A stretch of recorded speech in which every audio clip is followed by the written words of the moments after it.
Thank you and welcome back to the second segment of the show this morning. We're talking to Pastor Walker and Bishop Miller in reference to women involved in the ministry. And Pastor Walker, let's start off this segment by having you to give us some information in reference to the topic itself, okay. Women involved in ministry, and then we'll allow Bishop Miller to talk about his book and some of the things and reflect in a real sense upon females involved in the ministry.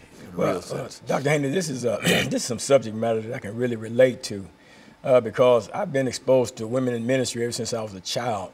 My mother, she's a minister. She founded churches. She deceased back in 2014, Bishop Florian Knox. But she founded church. The church still stands in existence right now. My brother pastored at Universal Christian Holiness Church. I grew up in that church. I experienced other ministers, women ministers, Bishop Sally Swill, Bishop Clara M. Roberts, all out of Indianapolis, Indiana, along with a lot of other female ministers over the years of my life. When I was out there on drugs and everything, that Pastor Evangelist Sheila Kaur, she, with the Servants of God non-denominational church, she would come out in the streets and she would minister to me. And that's when my mother planted the seed. She came along and she watered it. And it was during that period of time back in 1986 that God called me out of active drug addiction into the gospel ministry. And it was through the workings of these godly women and stuff that reached out to me and stuff like that and planted. As a matter of fact, in 1990 or 1992, I can't remember exactly now. But I was ordained. I was ordained in Indianapolis, Indiana, up under the pastorate of Bishop Clara M. Roberts up in Indianapolis. So I've had quite a bit of experience with women in ministry, and to be here with Dr. AMiller Sr. to talk about this, preach my sister, preach the biblical defense of women in the gospel ministry. I mean, and hear what I'm saying. The biblical, not his opinion, but the biblical defense for women in ministry. The reason he can take it to the Bible and show that. But that's my experience that I've had with women in ministry. So I'm one that you can't come to me and talk to me about what a woman cannot do, and you can't use the traditional stuff like God can cause a donkey. Because to me, that sounds disrespectful. You know, to speak, you can use whoever. But you know, the thing is this, and I commend Bishop Miller for him taking on the challenge to explore this subject, study this subject matter out, and then to present it to us in a book form in a way that we can all understand it. So I just yield to him. Okay, very, very good. Bishop Miller, let's talk about women in ministry. Yeah, you know, for most part, pastors and preachers, they use a text out of 1 Corinthians chapter 14, and they use 1 Timothy chapter 2 to say that women were not called because Paul was addressing an issue, and he was saying that women are supposed to remain silent in the church. And then he said, I suffer a woman not to teach or usurp authority over a man.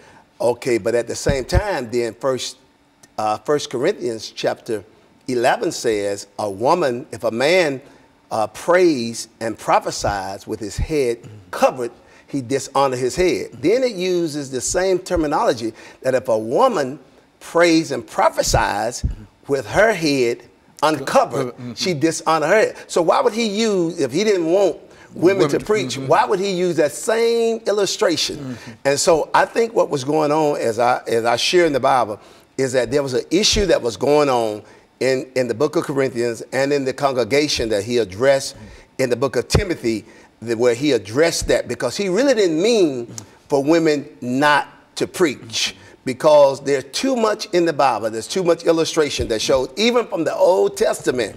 If you would look at 2 Kings and 2 Chronicle, where there was a woman, a prophetess by the name of Huldah, H-U-L-D-A-H, where King Josiah were renovating the temple, and King Josiah, no one could interpret the writings. They ran across the book of the law, and no one could interpret that. And so King Josiah had enough wisdom and say, there's a woman, prophetess by the name of Huldah. Take it to her. And she prophesied what God said. So women have been used throughout the whole history of humanity to do God's will by preaching and prophesying his word. And so there's no justification in a real sense.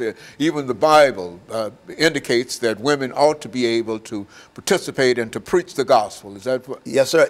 I tell you what, you take Luke chapter 2, when they were preparing Jesus for, present Jesus, where he was had to go in for the circumcision. There was a woman in the temple by the name of Anna. And this woman, Anna, the Bible said that she would preach pretty much to anybody who would listen about Jesus Christ. And so here, this woman, Anna, she served in the temple.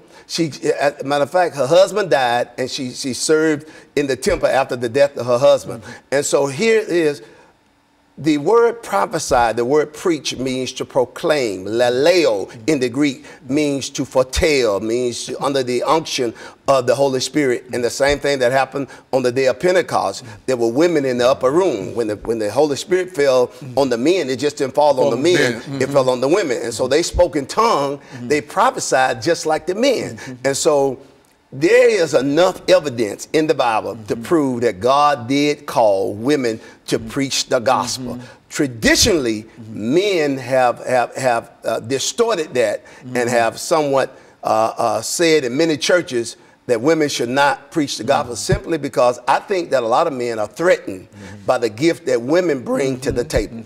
As a matter of fact, Pastor, you talked about your conversion. I think you mentioned a woman that all of us know quite well, and she had played a very significant influence in terms of your ministry, did she not? Oh, absolutely. I'm talking, speaking in terms of Pastor Evangelist Sheila Court at the time. She came out in the streets and she ministered to me back in the mid-'80s. When I was out running wild in my drug addiction, and I was doing all kind of things. And what she did, she actually came out, she reached out to me. She modeled and demonstrated and showed me the love of God. Even though that when she reached out during the period of time she was reaching out, I would falter, I would fail, and I would do crazy stuff. But she still yet kept reaching out to me. And it was through her ministering to me while I was in that condition in my life, in that position in my life, that I was able to hear the voice of God and respond to the voice of God. So on August 24th, 1986, I yield to God's calling and prompting in my life, and was called away from active drug addiction directly into the gospel ministry. And I sit up under her for some years, prior to going over to Universal Christian Holiness Church. But yeah, definitely, women have played been very impactful in my life when it comes to ministry. And so what we'll do, Reverend, as well as Bishop, when we come back, we're going to take a 2-minute break. And we're going to come back and we're going to give you an opportunity to say other things about the book, how it might be purchased, or however the situation is, where it might be, and then we'll be able to end this for the day. And we'll be back with our audience following this very, very short commercial.